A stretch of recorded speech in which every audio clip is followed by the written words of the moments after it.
Purple Daily is daily Vikings entertainment. We just want the Vikings to win a Super Bowl before we die. I will ride with this group. Seriously, man. Please. And away we go. Okay, we are within striking distance of training camp. It's Purple Daily. Phil Mackey, Judd Zolgad, our producer Declan Goff is enjoying himself in very warm sections of the country right now on his mini moon. He got married over the weekend, so he's been sending us updates. He was at a pool for 6 hours with a cabana umbrella situation. Very nice, classy dinner last night. So what's he's your doing right in Vegas? So, like, what's your idea of a perfect cabana rent time on vacation? So my wife and I were in Vegas. I know some people are like, it's too hot in the summer in Vegas. Well, okay. Yeah. It's literally dripping humidity here in Minneapolis and the Twin Cities area. And it's hailstorming every day. And the cabana's, part of the experience of not boiling to death. Right. Well, we made a mistake. So we did a pool day at Aria like a week ago. And we wound up not reserving like a day bed or a cabana or anything because we were just kind of like flying by the seat of our pants a little bit. But we were out there for like 4 or 5 hours, and old Macadac definitely, the SPF 30 was helpful. But if you're going to be out there for like 4 or 5 hours and it's 112 degrees and there's literally nowhere to hide from the sun, it was a smart play by the Goffs to do like they did like a 6 hour daybed situation yesterday. Yeah, I'm thinking 3 hours for me, tops. Yeah, six is I might get bored after 2. 6 is just a lot. Yeah, no, I know also it's like you're spending all this money on everything else, food and whatever. Right. It's like I don't know, but then again, what's another couple $100 at that point if you're already all in? I'm not a big Vegas person, but I will say this: if you don't like going outdoors, which I don't, it's got plenty to do, which I appreciate. Great air conditioning in Las Vegas. Great air conditioning. The sports books, I don't really bet a lot, but like the sports books are fantastic just as far as like they're just cool and they got everything on. Like that's my biggest complaint about these sports books that are launching around the country. Their TVs, they're not doing it right yet. Like Vegas does it right? Like first of all, TV walls. Don't hang up 6 televisions and tell me that's a sports book. You need a TV wall. And then you need somebody who understands what has to be on. That's the other thing. Like they're just like, we'll put this game on and ESPN's on and we'll do. You need to have a complete understanding of what needs to be on those screens constantly. A vice president of channel guide operations or something. Yeah. Well, the sports book should be run by somebody who is obsessed with everything about sports. Well, aren't most? Are you saying? The non-Vegas ones. I'm saying the non-Vegas. Okay. Oh, the Vegas ones are. No, I'm saying the ones that are popping up around the country, i.e. Iowa, for instance, right?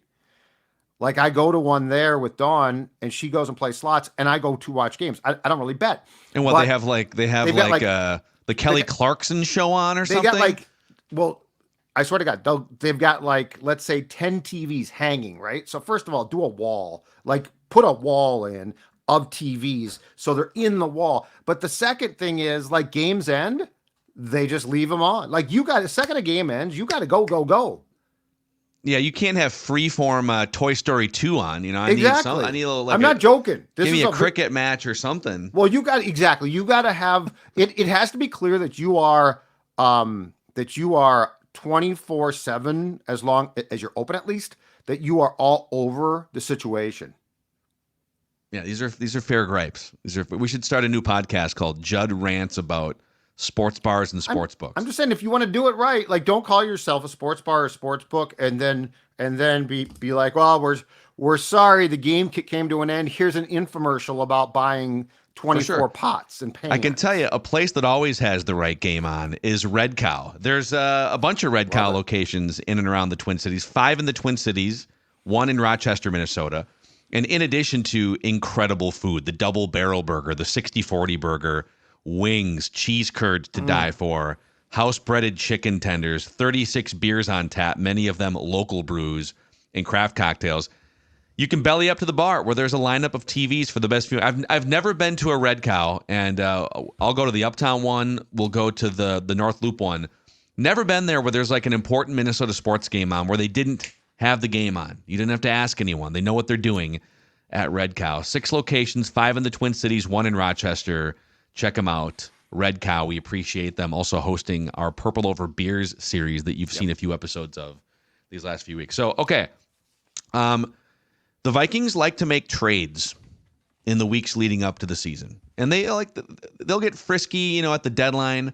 But we've seen Kwesi active during all parts of the calendar year. They've got some players on the roster that maybe borderline 53-man guys like the Lewis Scenes of the world. Mm-hmm. So you put together, as training camp approaches, a list of Vikings players who could actually be trade candidates over the next couple of months. Yes. So let's go through it. So in going through the roster that they have right now going into training camp, which the rookies report on Sunday, the veterans report on Tuesday. We still don't have exact practice dates and times yet. I believe they hit the field last year around Thursday, and then they practiced Thursday, Friday, and then Saturday is the Welcome Back National Football League day where like they have round the clock coverage on their network and stuff like that. But I put together, after going through the roster, a list of 4. I couldn't find a real good 5th guy because there's a lot of guys who are just probably not going to make the team. And if a guy is going to be released for sure and teams don't put a priority, they're not going to trade you a draft pick or a conditional pick. So I put together a list of 4 that I found. And I'm going to start at the bottom and work my way up. All right. So do you have like values on what they could get, or is this all assumed that? I think they're all, I think the value on all of these we can discuss, but my assumption is conditional picks. So like based on playing time, like it would almost probably in most cases start off as a 7th round pick, but if the guy plays, it could be a conditional bumps up to at least a 6th round pick. Okay. Okay. All right. So number 4, Andrew Booth Jr.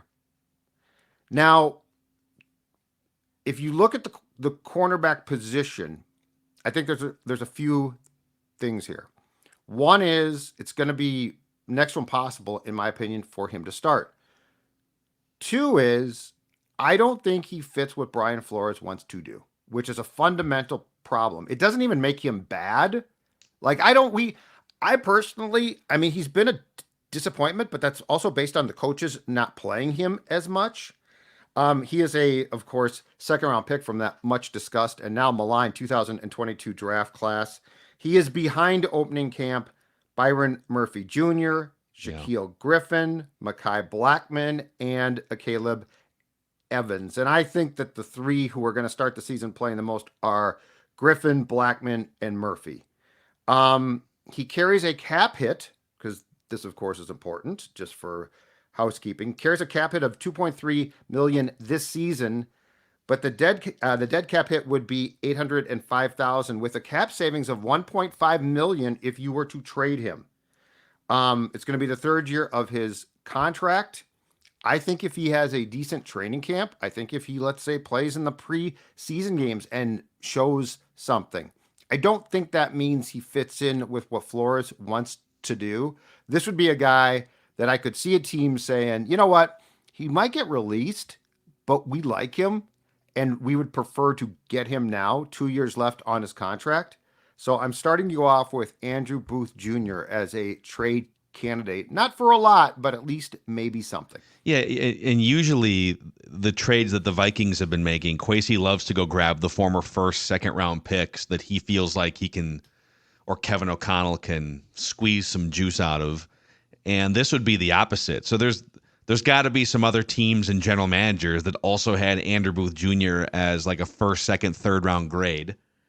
And okay, well, the Vikings couldn't get what they needed out of him, and Ed Donatel was incompetent during it. Like, there's all sorts of ways you could talk yourself into that guy that we loved in the lead up to the draft a couple of years ago. We can be the team that gets something out of him. I mean, we haven't. It's been a week and a half, and we haven't really dove into a cornerback discussion since the tragic passing of Kyrie Jackson. Like, the only question I will ask you off this is, 2 weeks ago, 3 weeks ago, do you think Kyrie Jackson was above or below Andrew Booth Jr. in the Vikings' internal opinion? I think he was above. I think you're right. I think he was above, but I also think that he was there because Flores played a role in drafting him, and I think that his size fit what the Vikings wanted. I just don't think Booth is a fit. Like I think it's as simple as he might have success elsewhere, but I don't think it's going to be here because I think that the Vikings, for the most part, have started to tailor their drafting and their acquisitions of guys that Flores likes more. Yeah. And, Mekhi Blackman fits that, right? Okay, so 100%. Flores comes in. He likes Mekhi could Blackman. Mekhi Blackman played 3 times as many snaps as Andrew Booth Jr. did last year. In the nickel, I think he could start. Yeah. Now, Booth, just for fun here, according to Pro Football Focus, and I don't know if the Vikings would agree with this or not, but Andrew Booth Jr. was actually the second highest graded cornerback on the team last year behind Mekhi Blackman. Blackman was the number 1 graded cornerback on the Vikings. Now, the Vikings might have their own grading system that says, Right. we wouldn't agree with what PFF says there. Right. So, but usually, like I said earlier, it's the Vikings trading a 6th round pick, or what did they trade for Jalen Reagor? Wasn't that that was like a 4th round pick, wasn't it? It was it might have been a 5th. Okay, so maybe I don't know. Could you get like a 6th round pick for Andrew Booth Jr.? The Vikings could use some draft capital because they traded a bunch of it to go up the board and get. That's an Dallas important point. I don't think if the Vikings have an opportunity with a guy that they are even on the fringe and they can trade for a draft pick, even if it's a late round pick, I think we need to realize just how much Kwesi needs to replenish the cupboard when it comes to draft picks. And so, yeah, I think that there's a very interesting discussion because there is no way that the Vikings are going to just stand pat now and be like, oh, we only have about 3 draft picks, right? Yeah. So they have 3 right now, right. A 1st and 2 5ths next year, and they're probably going to net a 3rd round comp pick from free agency this last year. Okay, which is fair. But I also think that when we're talking about, let's say, a 7th round pick, but it bumps up to a 6th with a conditional playing time clause or something, right? It's not that you desperately need like that 6th round pick, but if you can get a few of those, now you can package those in other trades come draft night. So, like, that's the important thing. It's not like, well, a typical Spielman type of thing. You're getting 6th round picks. I mean, what? It's, can you package draft picks now to put together in trades? Yep. No, that's all 4 reasons does not cut it. Yeah, and those are all reasons for them to explore this. Okay. All right, next? So Andrew Booth Jr. is number 4 on my list. Number 3, not going to surprise you one bit, but it's interesting. His draft cohort, 1st round pick, safety, Lewis Cine. Now, on the surface, you might be like, why would anyone trade for Cine? He's going to be cut. He's not going to make this team. As far as I could tell, he was in the spring workouts last on the safety depth chart. Like, it's bad, but here's why.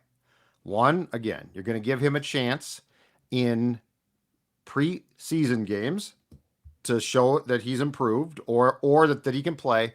But most importantly, he's a 1st round pick.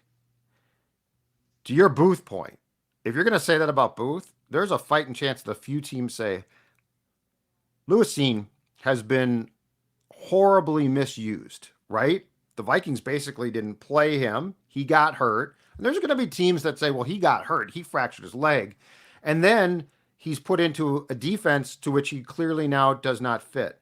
But there was something that the Vikings liked. Like, there was a style. And he's a 1st round pick. I'm not saying he's great. It might be a total bust. But there's always, again, this whole thing of, well, hold on a second. He probably fits our system. And if we get him, we can use him. And all you need is about 2 teams to say that. Because now, especially if they're not high in the waiver pickup, they're not going to, someone's going to claim him. So if you're a team that's a pretty good team and coming off a decent 2023 and you're saying, this guy can play a bit and it's going to cost us, again, let's say a conditional draft pick to get Cine, you very well might say yes. Now, he's not going to come cheap, but he does come under the terms of a rookie contract that he still has a couple years left on before you're going to have to make a decision on the 5th-year option. There's a lot of things to potentially like if you think that he has been miscast here, which to a certain degree he definitely has. But if you go back to the Georgia film and say, there was something there, I think this one is, for as much as Vikings fans are probably like, nah, he's going to be released, he sucks. I think there's a conversation to be had here about a potential trade, again, that gets you some draft capital. Yeah, I mean, who are the rebuilding teams right now in the NFL that would say, what do we have to lose? Like Carolina Panthers. Are there some teams that would say, man, the guy hasn't even turned 25 years old yet. He was a supremely talented player coming out of college, and the Vikings are trying to win some games. The Vikings are not rebuilding despite their quarterback situation, so they can't really afford. And he doesn't fit their system. He just doesn't fit either.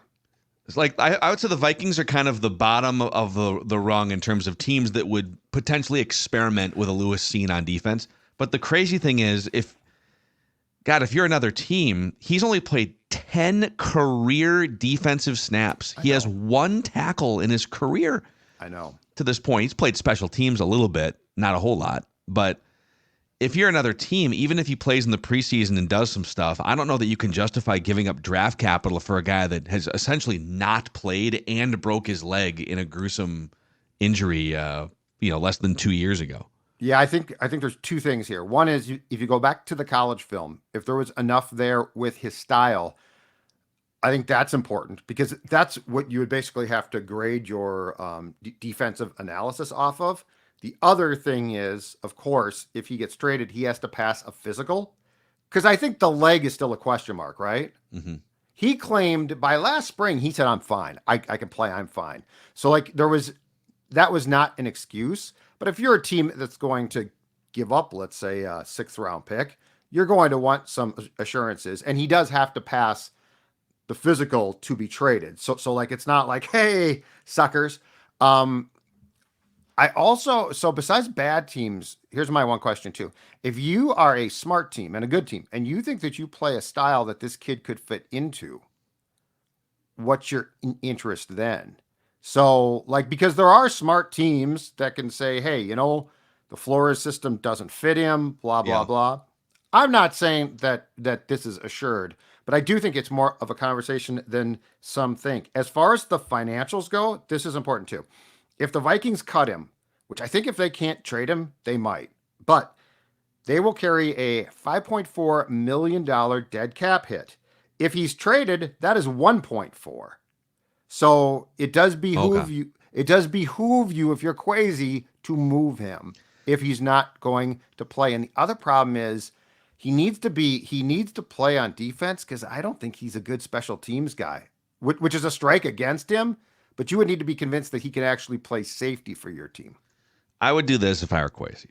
I would pick up the phone. First of all, I would open up the NFL statistics from last year, and I would find 2 cross sections.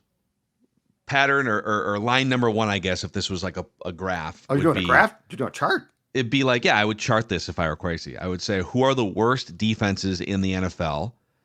And I would so the Bengals gave up 6 yards of play last year. You could either look at yardage defenses or scoring defenses. The Commanders, the Broncos. I think this is accurate. Yeah, because the Browns, Jets. So I just look at the worst defenses in the league, the Giants. And then I would look at the teams that are projected to be bad and just are talent depleted. So I would call the Commanders and say, your defense was an absolute historical train wreck last year. Hey, it's crazy. You sucked on defense. Your secondary was a complete disaster. Look at what didn't there was a game where Miami had a bunch of 50-yard touchdowns against them. I'd call the Panthers and say, man, you gave up all that draft capital to get your quarterback of the future. Now your team sucks. You want to buy low on a former first-round pick? And I would just have a conversation with those teams. The Broncos, call George Payton and see what's going on. Exactly. And it's not like you're going to call and ask for much. No, you guys want to float us a 6th-round pick? Do you want to take a chance? Do you want to take a chance? Because it might work for you. Didn't work here. Yeah. Okay, number 2. Number trade two on my candidates. number two on my list. A little bit of a curveball. I'm going to throw you a curveball here. Can I guess? But I think it makes some sense. Sure, go ahead. I'm assuming it's like an established. It's a guy who's been starting. It's an established player, yeah. Brian O'Neill. No, I'm not trading away my right tackle. Okay. But you're so close because you're in the right ballpark. You're in the right vicinity. Wow. Garrett Bradbury. No, again, that's an interesting one. Dalton Risner, and here's why. Okay. So we know for a fact that the Vikings like Blake Brandel, and that he was, until Dalton signed again, a month and a half ago or so. Blake Brandel was expected to start, or we thought that he was going to start at left guard. Well, Dalton is back now, but he's back on a 1-year, $2.4 million contract, and he clearly wants to play. Now, there's something weird here because he has floated out there for so long, and it might just be he's trying to get too much at times.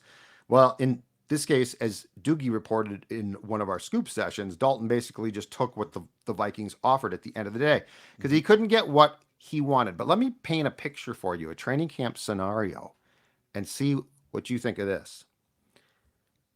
If the hype, if that's the right word, about Blake Brandel is true, okay? Is there hype? Well, O'Connell loves him. O'Connell's hyped him up. But he's being built as a threat to start, I guess. But let's say it's true. Let's say he has a really good camp. Let's say he looks like the real deal. All right?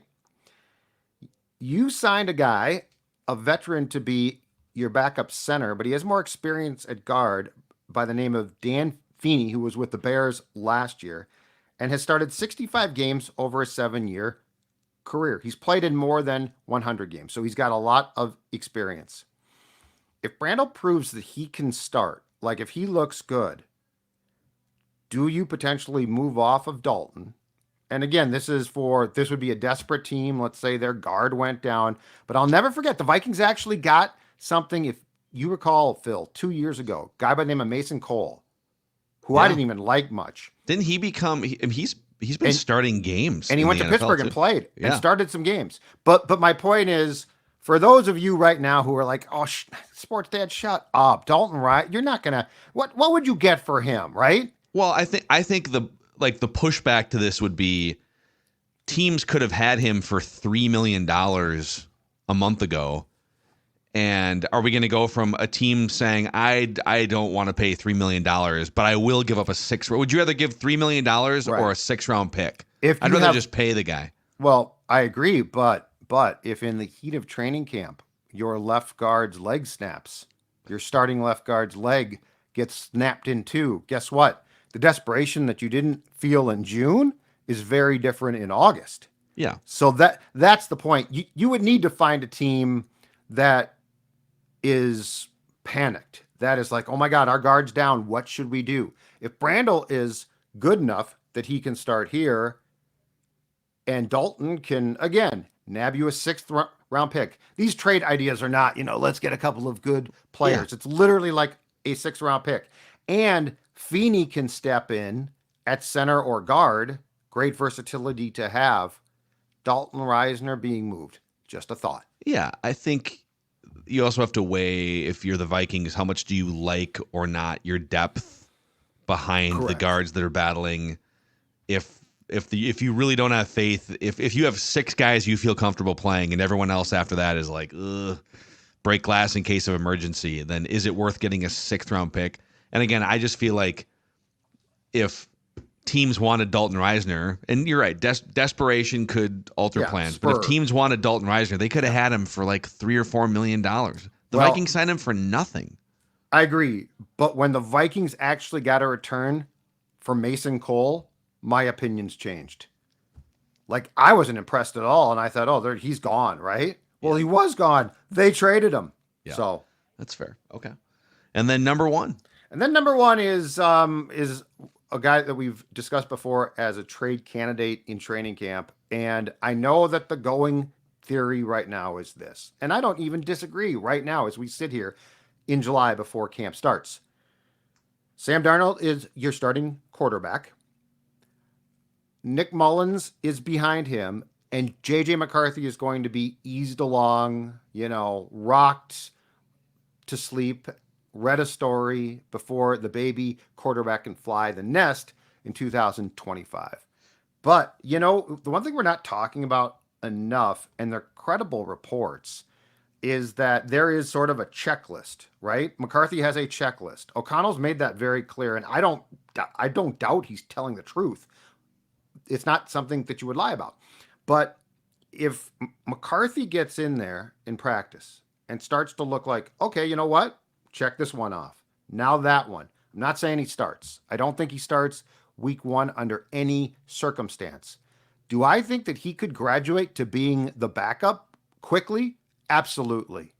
Nick Mullins is a trade chip. Nick Mullins is a trade chip. Because here's the thing. If McCarthy is not prepared at all, then you know what? Mullins' presence is a luxury. It's great. Yes, status quo it, right? Mm-hmm. But if McCarthy plays well, and let's say that you start to check things off, and you're like, okay, he's good there, he's picked up there. There is no reason why he would not be the backup, because you're not going to purposely not play him if he is progressing correctly. And that would only be if Darnold gets hurt then. So I think we're assuming too much about, well, JJ McCarthy is going to not only not start all 2024, he is going to be the third guy. I would argue if JJ McCarthy shows the progress that O'Connell wants to see, that he is going to progress to the backup pretty quickly. And if that's the case, coming out of camp, if you are confident that if JJ McCarthy got put in a game that he wouldn't pee his pants, Nick Mullins is a guy, because there's always quarterback desperation, that you could definitely, I think, get a 5th or 6th round pick for. I was trying to remember, what did the Vikings initially trade for Nick Mullins? And it was a conditional 7th round pick in August of 2022. Yep. In fact, it's hilarious. There's actually, you want to talk about deep diving for content here. August 22nd, 2022, CBSSports.com. Vikings trade grades. They literally graded the Nick Mullins trade here. What grade did they give it? They gave the Raiders a C+ for only getting a conditional 7th. I would say you should get a 6th for quarterback, wouldn't you? And they gave the Vikings a B. Yeah. Mullins may not be a top-end backup, proving a little too prone to forced throws when he's started for consecutive games. But at least he's a definitive upgrade from Sean Mannion and Kellen Mond. So they gave him a B. Yes. So you could get like a 6th round pick.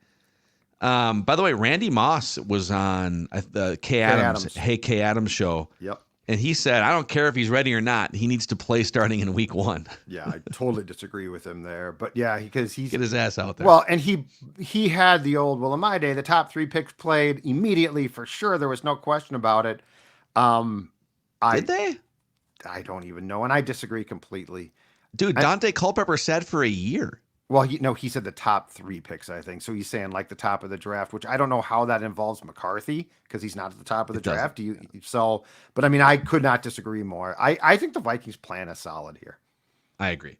I think it's solid. I just think that we should not assume that McCarthy is destined to be the 3rd string guy for like, oh, he's the 3rd guy. I think if he's proving that he can play, like where Moss is right is you can't totally protect him forever. I mean, 3rd string is 3rd string. I think backup at some point in time is the expectation. And then, starting in 2025, I think also has to be the expectation. Well, JJ McCarthy has to make it to the first day of training camp, which right now he's not even under contract. So we'll get to that here in just a minute. After we welcome Ugly Deck back to Purple Daily for another season of turning those ugly decks into non-ugly decks, Judd. That is so correct, Phil. In fact, they're on a mission to rid the world of ugly decks. And if what you are watching right there is anything, that is a gorgeous deck. Book a free deck estimate this month and get 3 footings included. Just have to get a facelift, and you don't need the extra stuff. Get up to $1,000 off installation or a DIY deck package. For the DIYer, Ugly Deck can install your footings and ledger and save you from the mess and frustration on the hardest part of building a deck. Half of all Ugly Deck customers, folks, have never framed a deck before, but with a free coach in their DIY Video Academy, guess what? You can do it. If you want the top carpenters in maintenance, free decks to build your entire deck. They build year-round, so book a free estimate today for a new deck this year. Go to uglydeck.com to book your free estimate. Again, go to uglydeck.com to book your free estimate. And welcome back, Ugly Deck. Welcome back, Ugly Deck. Appreciate their support here on Purple Daily. We appreciate the support of Nicolay Law as well, the exclusive personal injury law firm of Purple Daily. So if you've been injured, Nicolay Law can come in here with all sorts of experience and knowledge and get you the compensation you deserve after said accident. So Russell Nicolay, huge fan of the Purple and all of Minnesota sports teams. And his team, they're proud to support and serve the Twin Cities communities that they live in. They're just normal, everyday folks that you probably see around your neighborhood, maybe at football games. They just happen to have law degrees, and they're here to help you start your path to winning. NicolayLaw.com, or give them a call at 1-855-NICOLAY. That's NicolayLaw.com, or 1-855-NICOLAY. So what's the deal here? J.J. McCarthy and Dallas Turner both have not signed their contracts. Caleb Williams also has not signed his contract. This isn't the days where, this isn't like 15 years ago where there was no slotting and it was an open negotiation. There's slots, and it's about a signing bonus being fully paid up front versus not. Do you have any idea what's happening here? Yeah, so there are 5 first-round picks not signed. 5. Training camp's about to start. Now, the important thing to keep in mind is you can report, but you cannot practice now until you're signed. You can do the spring stuff without being signed. So, like, if McCarthy and Turner want to be on the field for the first day that the Vikings practice, they need to sign. And you're right. So, in fact, hell, I remember in 2005, if you recall this, Phil, Erasmus James and Williamson both were late into camp because they were essentially in holdouts. Yeah. I mean, think about that for a second. Wonder if that's what maybe that's what derailed Troy Williamson. Maybe if he would have just been there for the first day of camp. He was always behind his entire career. And so, like, that was the problem. Now, in 2011, we got the new CBA. And what they did there was first-round picks, fully guaranteed 4-year contracts, 5th-year options that the teams can exercise, but the contracts are slotted in to draft slot. So you cannot, it's not like, well, I'd like a little bit more. You're going to get what you're going to get. So why aren't they signed? Pro Football Talk broke this down last week, I believe. And it's interesting. The reasons are threefold. First of all, and I think this was reported as being the McCarthy issue. So my guess is this is his sticking point. I don't know if it's Turner's. How much of the signing bonus is paid up front? The report is McCarthy wanted the signing bonus all up front. That's not the traditional thing. Teams like to defer that.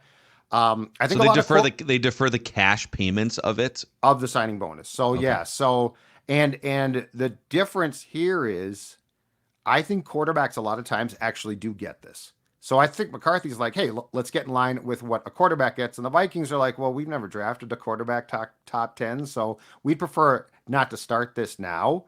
So yeah, does he get all of the cash in the signing bonus immediately or not? My guess is, recklessly speculating, that's the McCarthy thing. The other two are potentially voiding guarantees.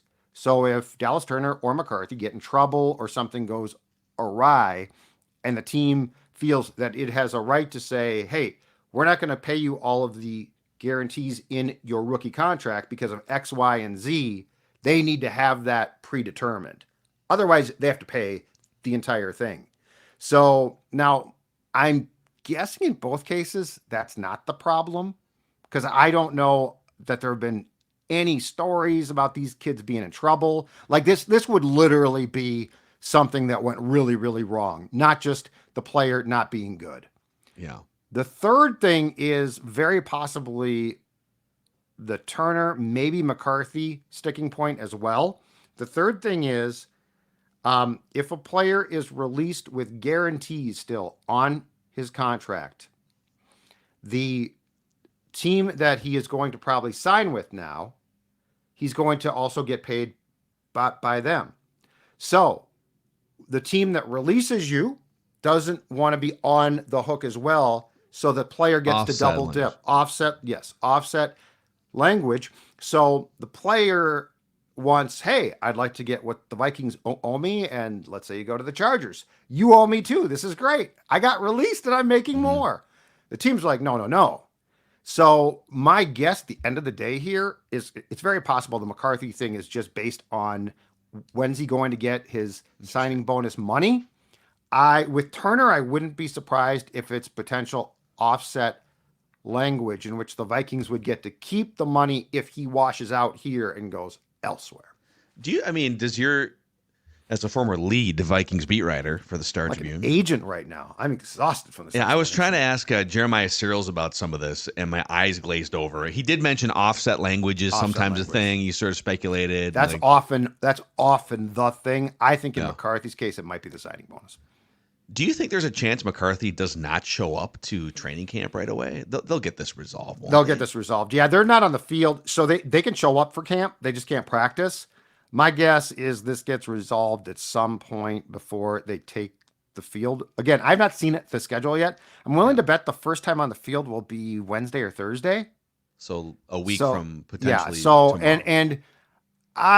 So if I had to guess, one is I think McCarthy, if it is indeed, if my reckless speculation is right, if it's the signing bonus, my guess is the Vikings cave because he's a quarterback. Like you can't, like if the league hasn't drawn a line in the sand there, the Vikings aren't going to be spurned, right? Because they guaranteed $84 million of Kirk Cousins. It'd be way less than they guaranteed up front. Yeah, in terms of This is a precedent stance. This is not a financial one. Yeah. The offset thing's interesting because I'm guessing in Turner's case that's probably his thing, and the offset thing has been a sticking point. Like there have been guys who have not started practicing on time.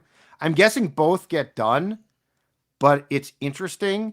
The McCarthy one, I think gets done for sure. The Turner one, if it's offset, I think might be a little bit more dicey. But if I had to bet right now, if I had to call our boy Dex and place a bet right now, I'm guessing both are on the practice field. Agreed. When they start.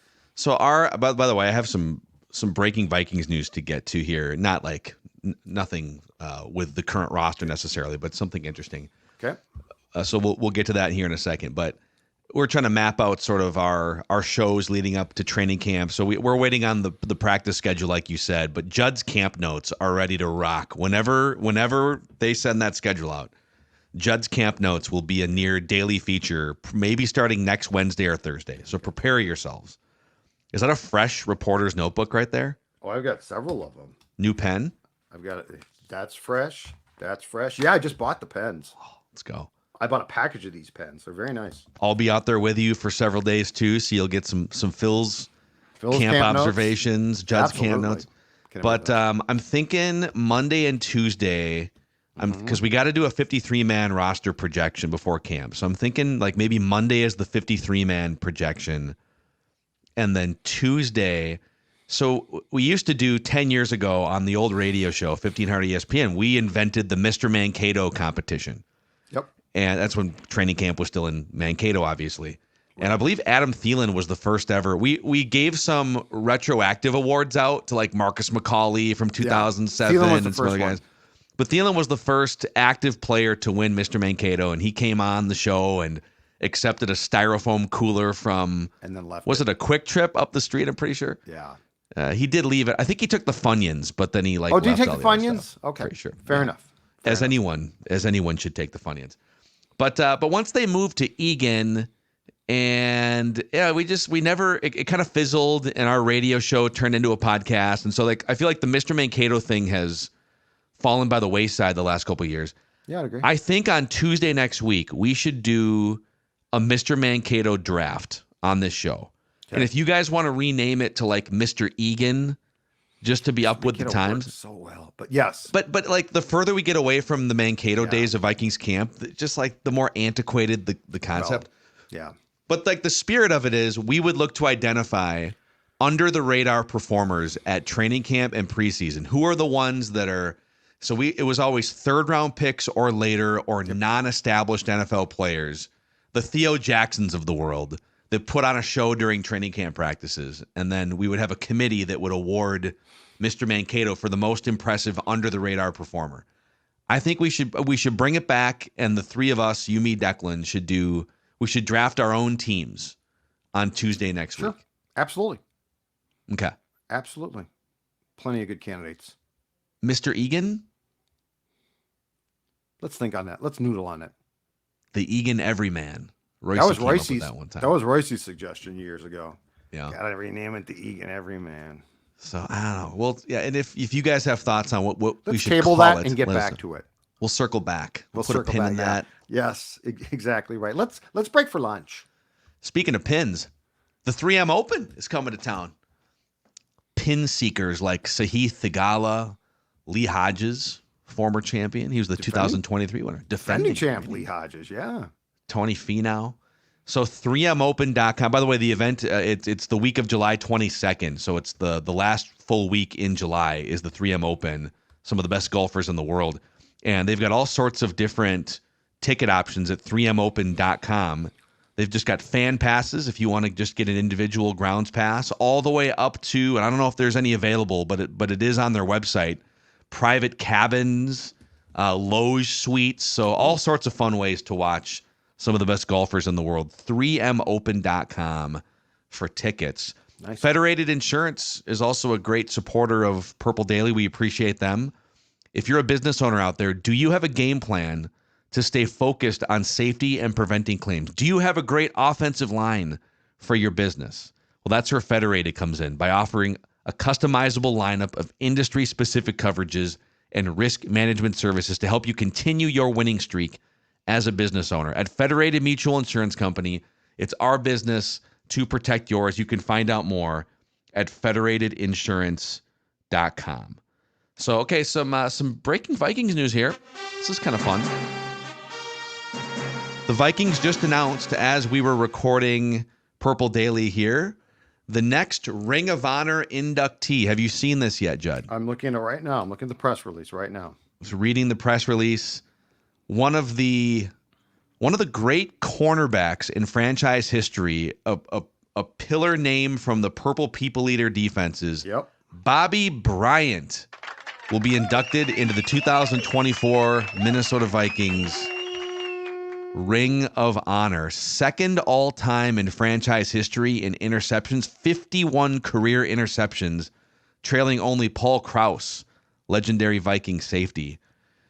Judd, Bobby Bryant played until 1980. So you were a kid. You probably remember watching Bobby Bryant play some games, huh? Absolutely. Had a huge play against, I think it was the Rams in the NFC Championship game. But yeah, he was a staple.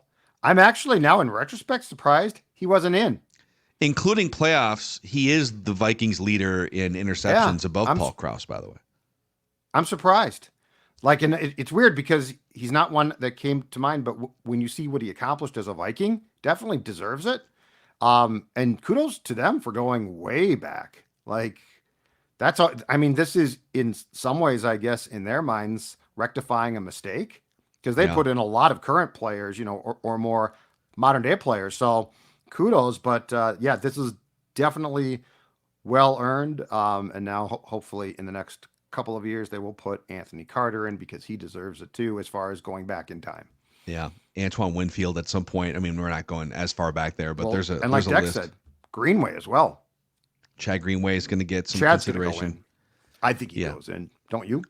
I think he does at some point too. Yeah. But good for the Vikings. Bryant was a 7th-round pick in 1967. 14 years with the Vikings, 57 career playoff and regular season interceptions, which is the most in Vikings history. 6 playoff picks remain a team record.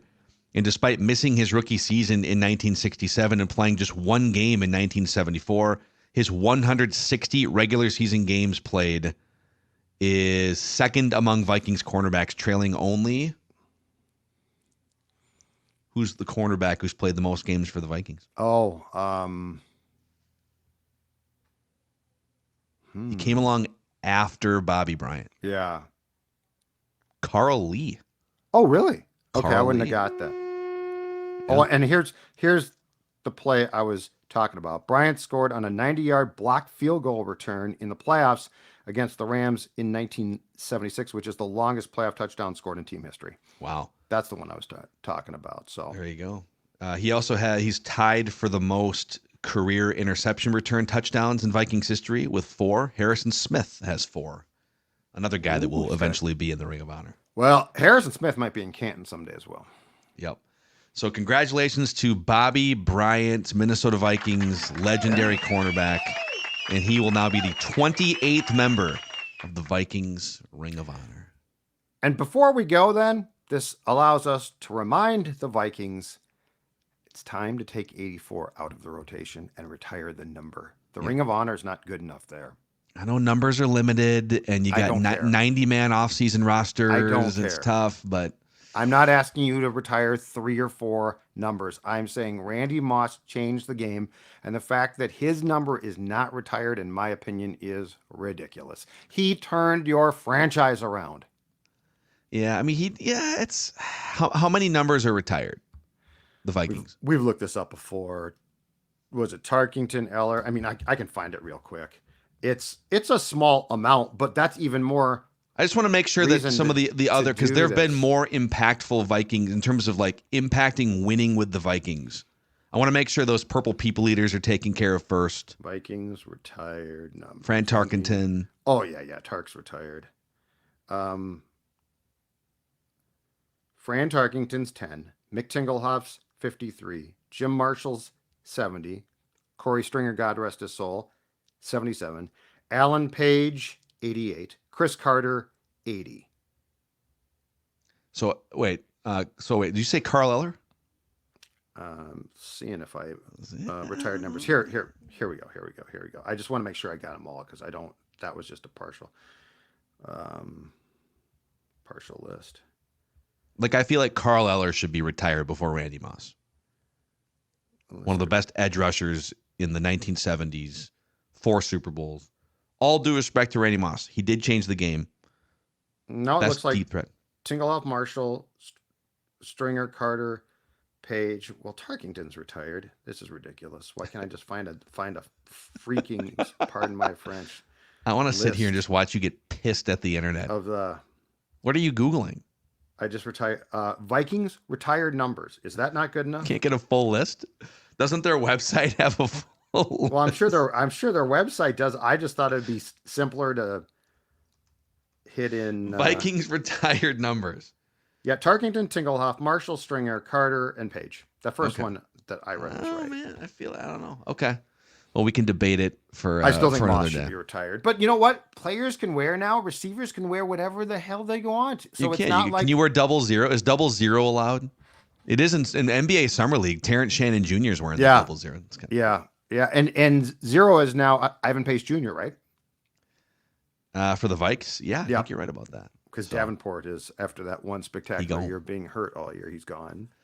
So congrats to Bobby Bryant and congrats to Judd for figuring out Google. And we will see you guys tomorrow. Just wanted a normal list from the Vikings on Google. Is that too much to ask for? Shouldn't be.